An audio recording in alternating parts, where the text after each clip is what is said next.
To introduce Adrian who is brand manager at Scalextric at Hornby, and I'm sure many of you will know Adrian, and he's also a member of the NSCC and has been for many years. But I'll hand over to Adrian to do his presentation.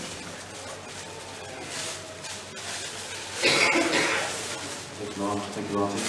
Okay, everyone hear me okay? Back there, okay, if you want to move forward, please feel free. It might be easier to see the screen because some of the shots on the screen are a bit small. Sit on your lap.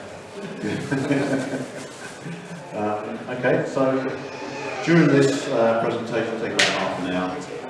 But at any time, please feel free to ask questions. Just stop in the track, answer this question, and do my best.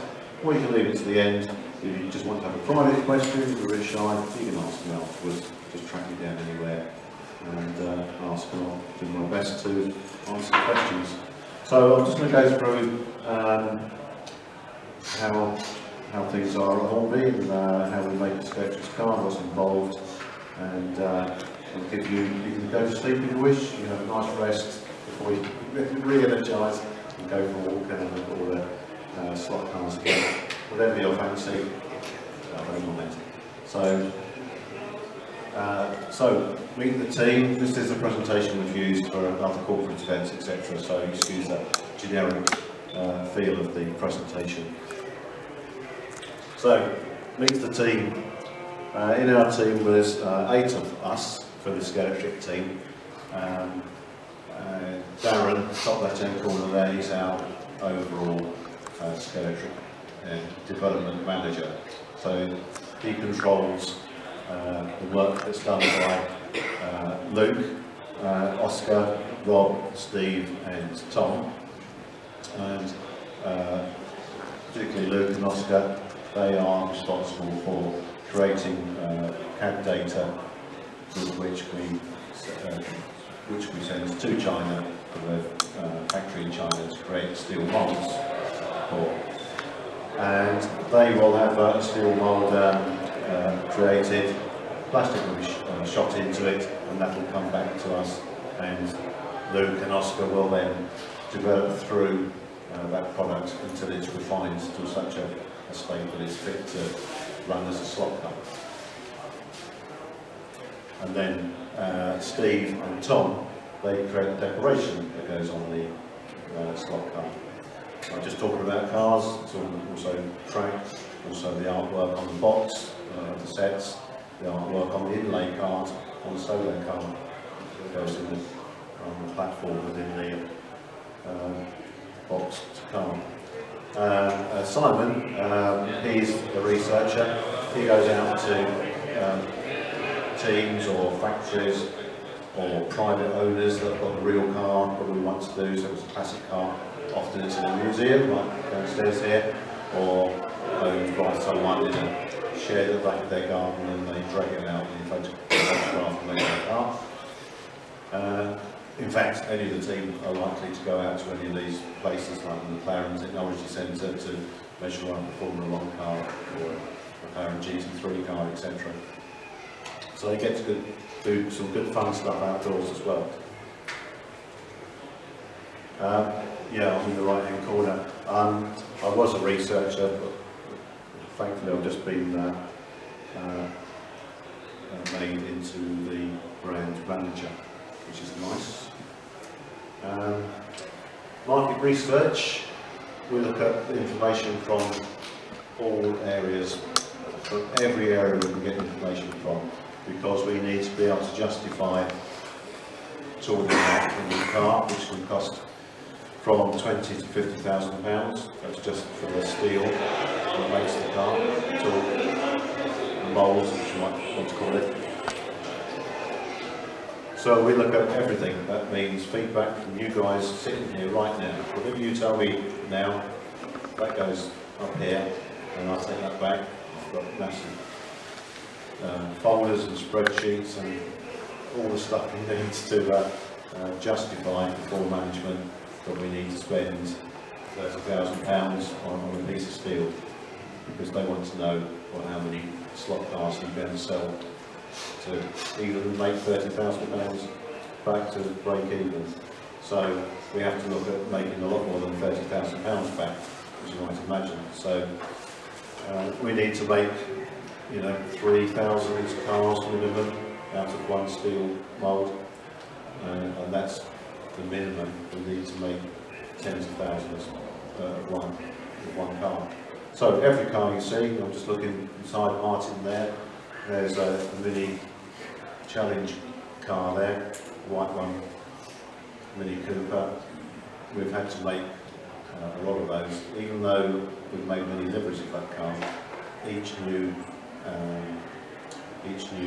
C number has to make X amount of sales before we need to press the button to put it into production.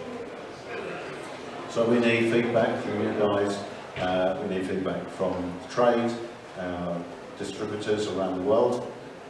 We need a Slot Forum, Slotcar Illustrated Forum in America, the French Forum, Slotcar magazines. We look at the ordinary auto press, such as Auto Car, Motorsports magazine, Auto Sport magazine, Motorsport News Weekly. Everything we look at to feel what is the flavour of what people are interested in now. So we just use literally everything, it all counts. And I have to put all that into a presentation to convince the powers that be that we can spend the money, it was worth spending the money on that particular item. There's a quick slide of talking about the CapEx, capital expenditure. The tooling cost is the main consideration, or at least the first hurdle we have to jump through to justify spending money on that, which happens about a year to 2 years before we even get that particular product into the shops. And this will be the same for Carrera and SCX and Linko, Slottic, whoever. It's all the same problem. So we look at the detailed research as well. So once we've chosen a car, so this McLaren P1 here, we have to look at every aspect of it. And our designers get working hard on making the correct tooling. We get the tooling back from China, sorry, plastic shots from the tooling back from China. We send those to McLaren, so McLaren have to approve the shape that we've done. We don't just assume we've got it right, we have to give it to them because it's their IP.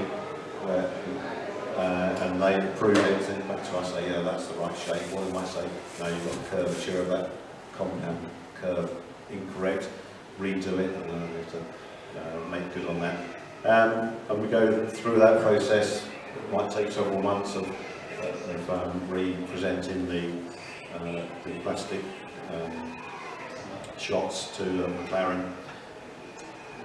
And eventually we get to a point where they go, yeah, you've got it right now. So, which is funny because sometimes you might look at a Scalextric's car from the shop and think that's not quite the right shape, but it's what's been approved based on the CAD data from the people who made the thing and their visual check of the car, plus our own desire to make it look the right shape. Sometimes when it gets scaled down from the full-size car down to a 32nd scale car, it doesn't quite look right for some reason.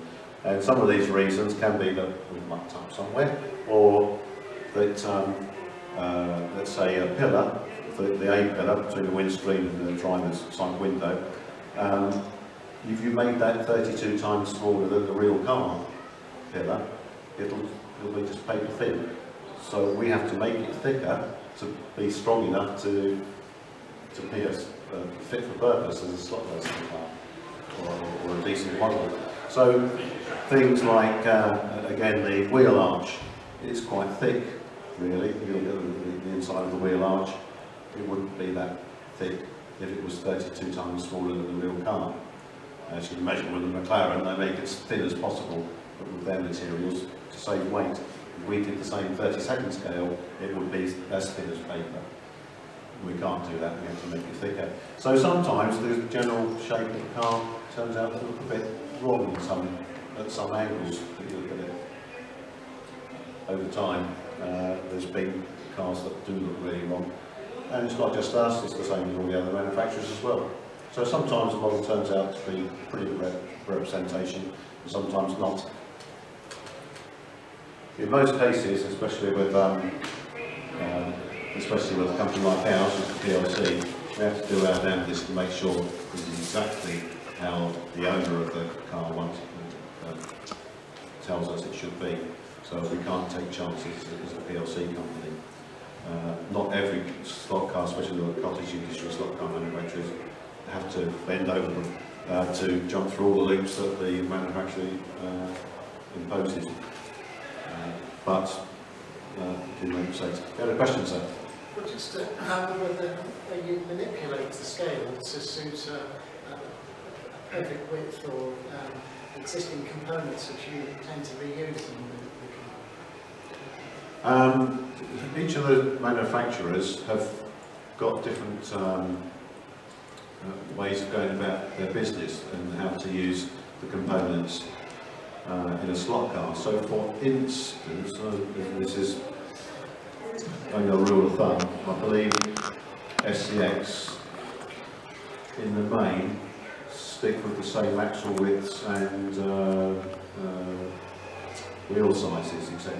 What was they did 10 years ago, I don't know too much about product making this year, for instance. Linko always had the same diameter axles, same wheel hubs, etc. And they didn't follow true to form with the actual car they were modelling. Scalextric have taken the stance that we're trying to make an exact replica of the real car. And because we get it licensed through, in this case McLaren, we have to make a wheel size that's exactly the correct scale size of the wheel that's on the McLaren P1. We can't just use anything else from our tooling bank and think, oh, that's a good enough fit, it looks okay, because McLaren won't allow us. If we didn't have an agreement with McLaren to make the car, and we decided to, you know, do it through the back door, we'll get it done, we'll sell enough, and they probably won't sue us because we haven't got any money to pay them anyway, as some smaller slot car manufacturers might run that policy. We don't, because we're a PLC, so we have to behave ourselves. So yeah, things like in our case, Scalextric, we will have different axle lengths, different size wheels, which means different size tyres, which makes it awkward to put replacement tyres on if you're looking for a tyre with much more grip on it from Slotcar or someone else. No, they don't necessarily fit our tyres. What we have done though this year is ensured through working with Maurizio Ferrari at Slotcar, we have now standardised our tyres along with Slotcar. So wherever possible. Also there's like a van walk, for instance, that wouldn't be appropriate because that's a very narrow bicycle shaped tyre. But for general GT tyres and things like that, we're trying to standardise on the, the cross-section of wheel hub goes like that, isn't it? We're trying to make sure that that cross-section is standard with slotted tyres, what we are ensuring that it is standard. So yeah, we've got many components on any car from our range which might be specific to that car only because we've chosen to make fairly accurate, as accurate as we can, models of the real car. And we don't want to compromise it by it being a generic shape. So cars like the GT40 is a good example where NSR have done it, Fly have done it, we've done it, who else has done it? GT40. You look at all four of them, they're all different shapes. And you thought, well, Ford must have approved those, or must they? They approved ours. It makes you think. And then, through a bit of knowledge, through over time, you realise that when you send these samples to the manufacturer, or the owner of the say Ford GT40, the person sitting on the desk who's going to approve it might be 20 years old. No idea what Ford GT40 is, and they look in a book, well, it's the same. We'll say one's okay. Or they just may be only interested in whether we've represented their Ford logo or Ford names on the car accurately, and they're not particularly bothered about shape. So there's all sorts of things which conspire to make the car look how it is when it reaches the shop shelf. Does that answer your question? Let's press on. So 3D design. Now normally my colleague Luke, one of the names you saw earlier on, would be here to do this bit. So I'm going to go through this bit fairly quickly because it's talking about how he went about making a car. And so yes, we'd get license agreement from, let's use McLaren P1 at the moment. We get the license agreement from McLaren. They supply us with CAD data.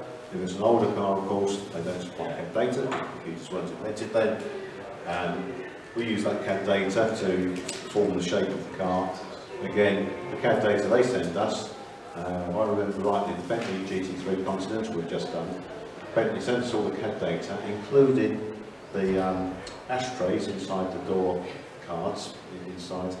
We didn't need all that data, so we had to strip all that data out down to the bare basics of what we need for a slot car. So we need the basic outside shape, we need, you know, points, you know, the wheelbase, the width of the castings and everything, and just strip out everything apart from the bits we need. We even have to redesign the interior, the driver type area as well, keeping to the guidelines that the CAD data gives us, but we do have to make compromises. Where are we? Over here. Whilst we're also doing that, Steve and Tom start working on the decoration data of the car. So, being graphics people, they're like nothing better than to get the pictures of the real car and interpret that into their 2D world to put onto a 3D car.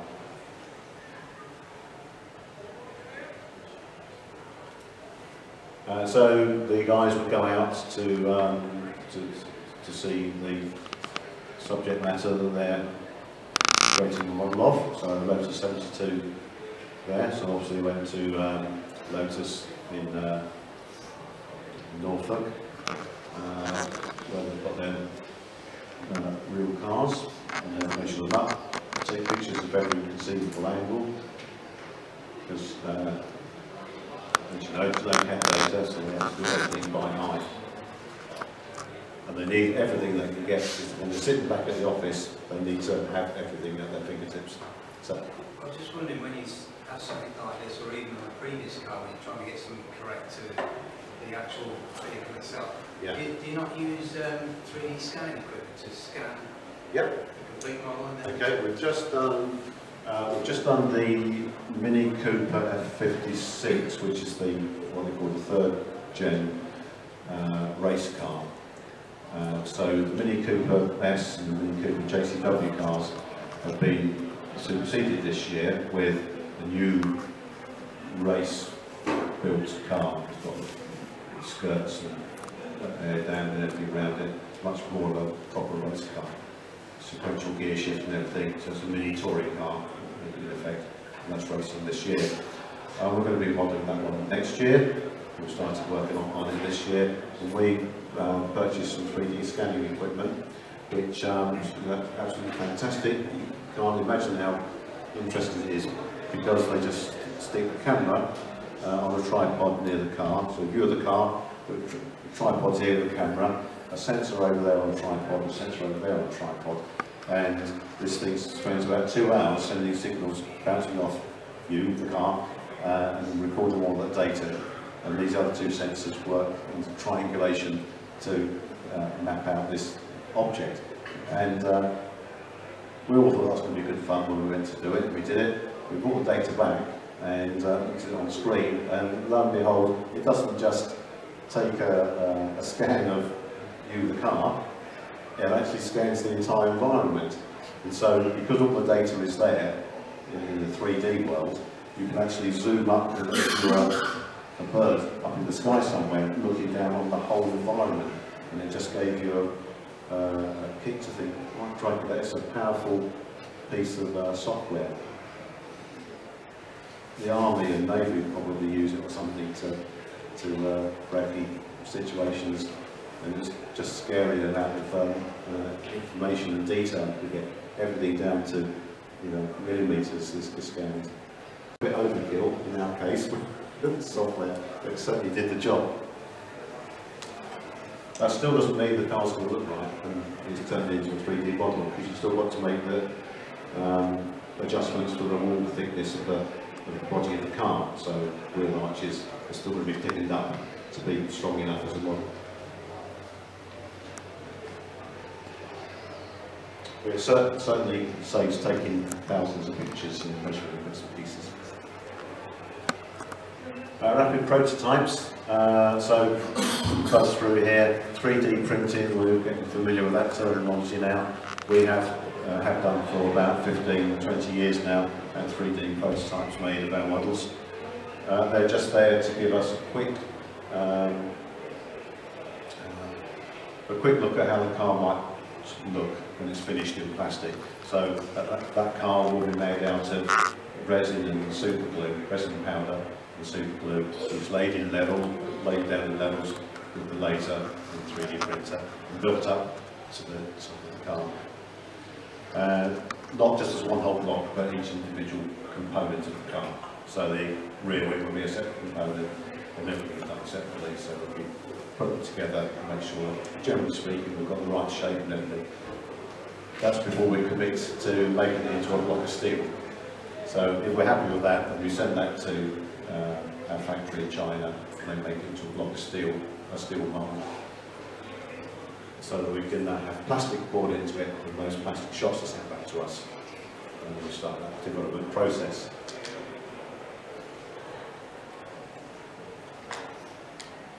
So I think I've covered these things, so I'll whip through them. We have to send those pieces of plastic to, let's go back to the McLaren again, send the bits of the P1 McLaren to McLaren, and they send it back with their comments on what we should amend. Sometimes we get it right first time, but generally it's a process of to and throwing 3 or 4 times before we get everything right. As you can see, in stage 4 it takes 2 months after sending, excuse the spelling errors there, after sending the artwork to the vendor.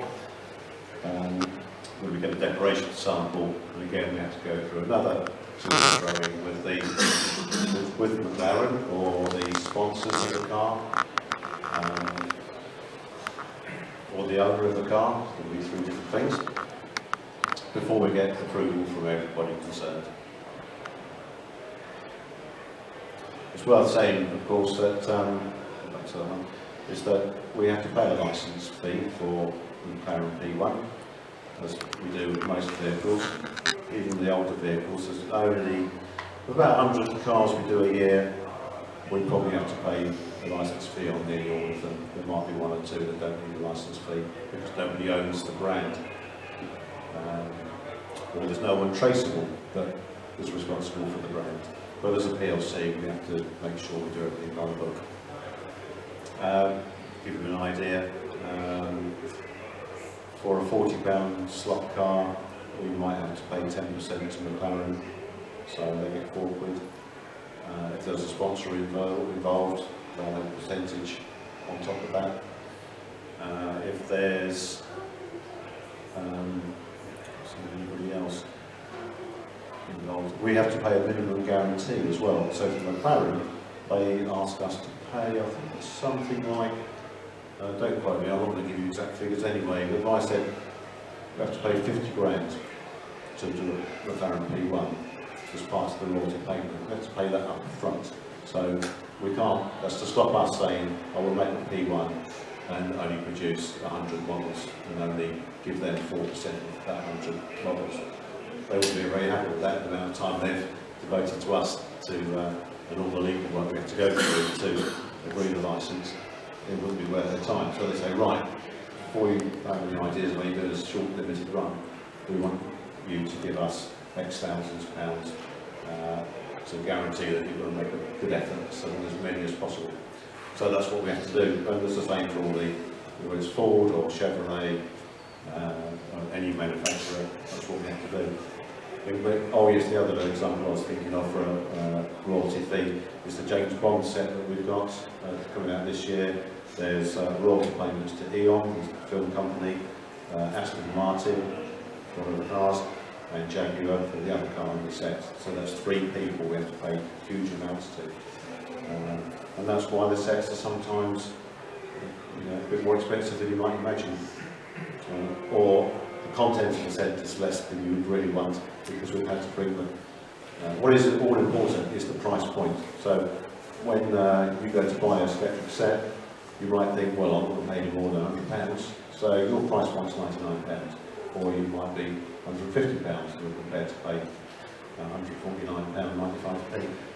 The shops know this, so Amazon, Toys R Us, Argos, etc. They know all these price points, all worked out with a calculator, and they know exactly what price points need to be on their shelves. So we have to put content into the set to give us a profit out of that set, and that might mean to suit their price point that they want to sell to their customers. It might mean that we put less product into the set than you really want. And we'd like to put more product in the set to make it more attractive for you to buy.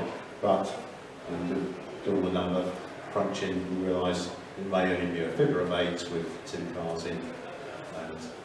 And sometimes for me, as being an enthusiast, it's quite disappointing when you want something like a James Bond set to be a quite good action set with lots of funky track pieces in it. It makes it really a set with a lot of play value. Someone maybe put a hand up there. No? Tooling, I'll just whip through this one. So, as I said, we get plastic parts sent back to us. They're on a sprue, just like an Airfix kit really, but they're made of ABS plastic. An Airfix plastic is a different type of plastic. Can't remember the chemical name, but ours is thicker and stronger. Less refined actually. You might wonder why don't we do, with the same company, Airfix and Scalextric, why don't we do around P1 as an Airfix kit and as a Scalextric car using the same tooling? But we can't, because Airfix people want a certain level of finesse in the thickness of the plastic. So Airfix kits are much thinner plastic than Scalextric cars, which are going to get crushed into skirting boards, etc. So they need to be more robust.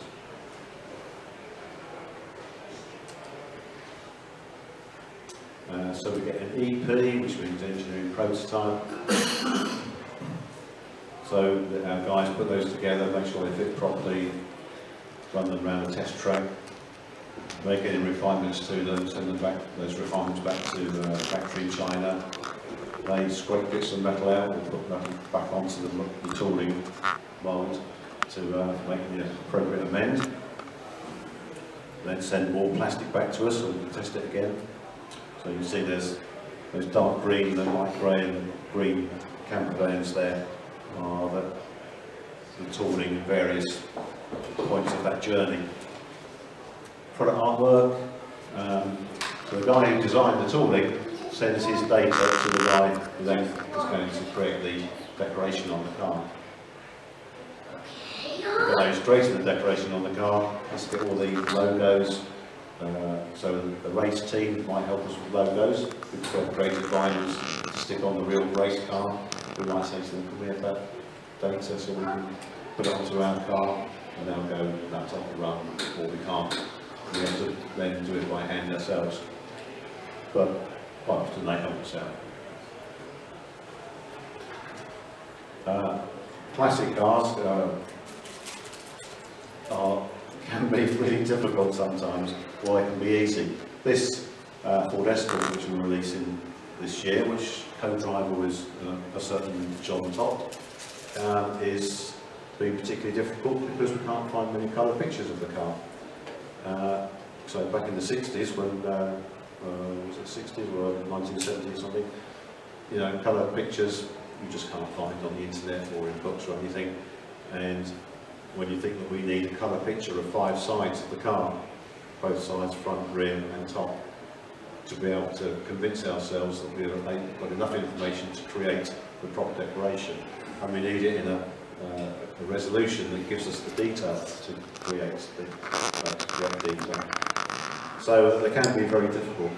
But a new car, no problem, go and see it, photograph it.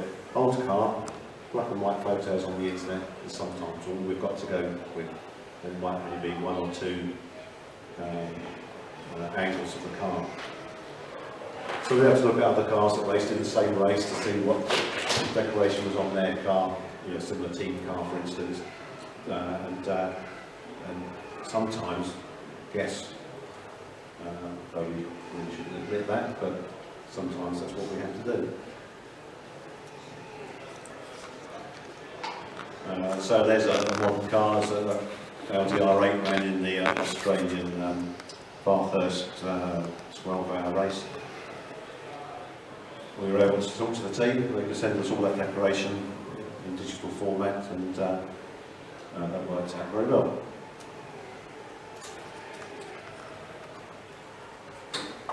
That's just a slide to show you when we get that red Ford GT40 for instance would come back to us in the first instance just as a red body, for us to test that it's the right shade of red. So we'd go to the team or Ford and say, is this the right colour? Or they'd have to confirm, we'd send them a photograph or the model itself, and they would say, no, it needs to be this particular Pantone colour, or send a swatch, so piece of coloured material that they say, make it the same as this. And even then it can go wrong, so we'll send it off to China and send, make it that colour, and they'll send it back with a different colour again. So it just wastes more time, unfortunately.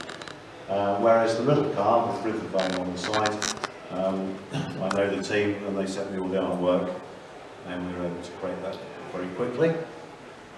And again, another Australian Bathurst endurance car. They were able to send us the information as well. The sponsor, Donut King, obviously big in Australia, will have purchased a lot of those cars themselves because they felt it was a good marketing opportunity to use that car for themselves. So win-win there. Pack artwork. So Steve, one of the artwork guys, is very good at creating, sorry about the red quality picture by the way, but he's very good at creating the scenes that go on to our presentation boxes or the main big sets. He loves doing that, he does some good stuff. A few examples there. And we can use CGI and CAD data to create those images as well. And he creates, so it's not just a picture he creates to go on the front of the box, but he has to create all the artwork that goes around the box, on the sides, on the back, as well as the top. This, as you might imagine, creates quite a few arguments of work because everyone's got this subjective idea of how a box lid should look. Not only that, when we've done the artwork and sent it to, let's take an example, go back to that one. So there's a set called Digital Racer there, and which is a good example of we sent the artwork to Lamborghini and Bugatti, both wrote back saying they want their car in front. So what do you do? Yeah, so eventually we came to an agreement, as you can see, but some of the manufacturers can be very, very fussy. When we were doing Formula 1 cars for Ferrari, when we had the licence, they always insisted their car was in front, and we couldn't out-argue them. So McLaren had to back down as well. And then the other manufacturers we had on the particular set, but they would say, well, you don't put it on there, you don't sell the set. We cancel the licence. So they were very awkward, but it creates some fun. Manufacturing, there's a quick shot inside of our factory. We've got about 4 factories now in China, we don't own them. We used to own one, but now they're independent factories. And we use their services to create not only Scalextric but Hornby and corky as well. I can't see that picture clearly, but there's some red shells going down the production line. Can't see it. Can you see it? Was it Mercedes CLK or something? I don't know. Okay, there's some Audi. Is that an Audi Quattro? Yeah. And what you can see there is the shoe that the body goes and sits on, because to spray the yellow stripe, you need to mask off all the whites on the car. So the body's been sprayed white, now you've got to spray the yellow a stripe on it, so it needs to sit into a tool which masks off areas so that you don't get the yellow on parts of the car. You don't want yellow. So that's just one simple process that's obviously time consuming for every car that's made. Tempo printing again is, we can tempo print endless number of colours on a car, but what we found out lately is that we can also use water slide decals. If you look on our table on the other side here where we've got our pre-production samples, there's a manga or anime Japanese livery BMW Z4, and it's got some intricate decoration on it. Have a look and see if you can tell the difference of whether it's been tempo printed or water slide decal. It'll be difficult to tell. What happened about 5 years ago is that we started to put decals or water slide transfers onto our cars. They were a bit ropey at the time, and a lot of people wrote back saying, well, it doesn't look as good as tempo printed. It wasn't as good as tempo printed, but it's a lot cheaper. But we've been able to develop these water slide decorations to a point where it's hard to tell the difference now. But with a water slide decoration, you can create a colour that goes from, say, blue to red. Okay, like this.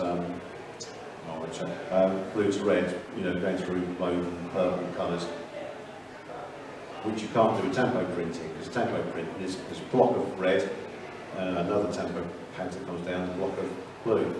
What happens in between is kind of a mush. It's not very controllable, but if you wanted a graduated colour, like a rainbow effect, then the water slide is how you can do it. So we can get actually a lot more detail onto a car using water slides. In the appropriate livery, for the appropriate livery. If it's just a car with a yellow stripe on it, just tempo, or colour spray the yellow stripe, job's done, if that was all that was done. But if it needed then a logo, like the Ford logo sometimes goes from a light blue to a dark blue in the Ford oval, and we can do that now, whereas before, couldn't do that. So the water slide transfers allow us to do that. And I should have waited until that slide to explain that. But there's an example of using a water slide label being applied. And when you look at that monster truck that we released last year, you can't really tell that it's a water slide label. As crude as it looks, well, it just looks like a label, sticking a label on.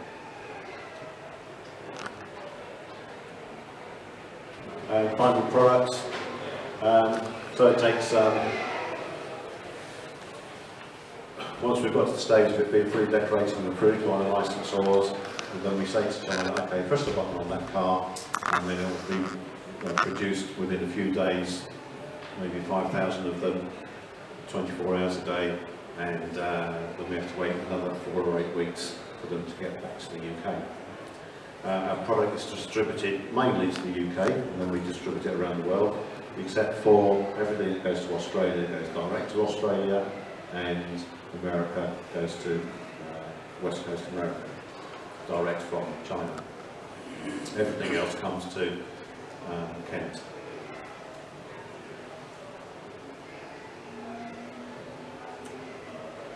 Thank you very much. And now you can bombard me with questions or anything that you want to know. I'll be happy to try and answer. Yes? PCR chassis that you do? Yes. Did you have to get meshing from like McLaren and Bentley to do that for them cars, or is that something that's just like, well, it's a separate thing, so it doesn't matter? If part of the chassis forms part of the visual look of the car, like maybe Bentley might consider that's part of their design, then they obviously approve that. So with the PCR chassis that we've done, we have to incorporate that piece as best we can anyway. But actually, the slotted chassis isn't something we do send to McLaren, Bentley, BMW, whatever. It's something we just do and just take the precaution of making sure that if they did come back to us and say it's not the same, we're just making sure that it is the same.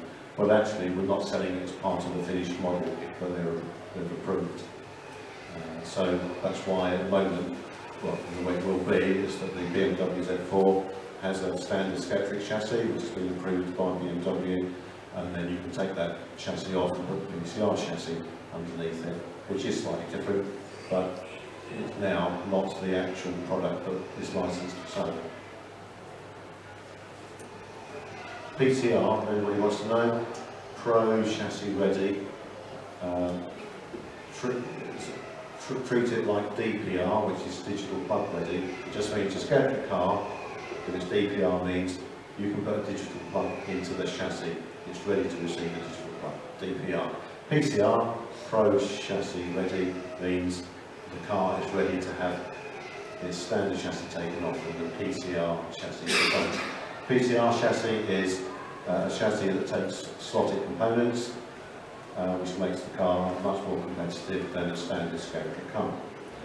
You might say, why doesn't the Scalextric car compete with the rest of the world anyway? Well, it's made to a quality that's suitable for 3-year-olds and above. That means it has to have a thicker chassis, it means the motor has to be 2mm higher than it need be. That's all very important when you get down to scale racing, that the motor as low as possible, lowest central gravity. But we have to have the motor up higher above the chassis with a grill underneath so that young fingers can't burn themselves on the hot motor that's underneath. That's just one thing. There's a million things why a Scalextric car is not competitive, isn't like a slotted car, for instance, because slotted build it for 14-year-olds and above, same as STX and Fly or NSR or any of those specialist manufacturers, whereas generally speaking STX Square and ourselves build down to a 3-year-old level, where the cars just have to be that more robust. That's why you have to spend much more time on Carrera, SCX and Scalextric cars to get them competitive. So we've chosen this route to say, right, okay, we'll give the user, the customer, the option of taking our chassis out, putting our PCR chassis in, which is designed with the help of Maurizio slotted, and so we can use that. Well, hopefully you'll consider the quality of a Scalextric body with the quality components that slotted have. Put the two together, and it should be an awesome product. So, for those of you who don't know, I run a Scalextric club as well, and we have about 30 members, and I'm the only one that races a Scalextric car. That's just my thing, but I know how bad they are to race in standard form. So I now know what we need to do in Scalextric to get them up into the racer market. So we've done the PCR chassis. And the reason we've done that is I could have personally, because well, we won't bother, I'll just run slotted cars instead of Scalextric. But the demands from within the company is that we need to make more money and sell more product. So we can't ignore whatever percentage or what fraction of the market you feel that the racer represents over the whole market. Maybe it's 2%, as I said yesterday, maybe it's 50% of what we sell, or maybe there's potential for 50% sales.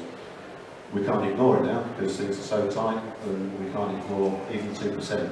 So I said to the guys that, you know, do we want to turn 2% away, or do we want to increase our sales by 2%? Because there's a way of doing it. And that's what we've done, created the PCR chassis, so that we encourage some of that 2% or 50%, I don't know how much it is, to use Scalextric cars again in slot car clubs. And there's enough people here to make you think, yeah, there must be quite a few people spending quite a few pounds every year on buying other manufacturers like NSR cars or Pro Slot, Fly, whatever.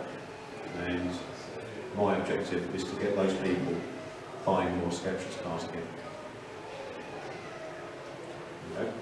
So, I mean, overall, do you see it as an expanding market? Well, yes. I mean, well, what's the difference? Obviously, slot racing was big in the 60s, that was its pinnacle. I don't know there wasn't anything else in the 60s apart from train sets and bicycles to get at Christmas for a present. So, maybe a pair of roller skates or something, but it was limited. Now, there's thousands of things that distract you, grab your attention. Computers obviously is the one that's hit us for the last 30 years.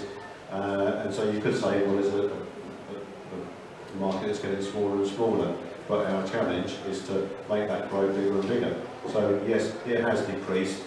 We're trying to make efforts to make it attractive to youngsters as well. And we're obviously doing the marketing stuff and TV advertising to get the name into the minds of youngsters. We have Scalextric for schools, which is something we encourage schools to use as a learning thing with CAD data, so for their IT classes or extracurricular stuff, they can design CAD data, we send them some components and track so that they can compete from school to school in designing their own Scalextric cars, and then competition once a year against each school to win the prize.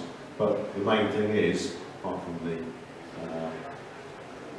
obvious thing of getting into people's minds, into school children's minds about Scalextric, the main thing is that they're educated about racing, about sponsorship, about putting the team together. So there's all things around just making a car around the slot.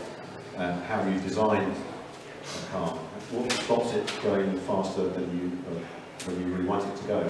So as part of that learning process, they find out about the physics and mechanics of making a toy, or maybe a real car when they're older, who knows. But so that's quite good. So we're trying to, get everywhere and increase the hobby. But we're up against millions of other things that are available now.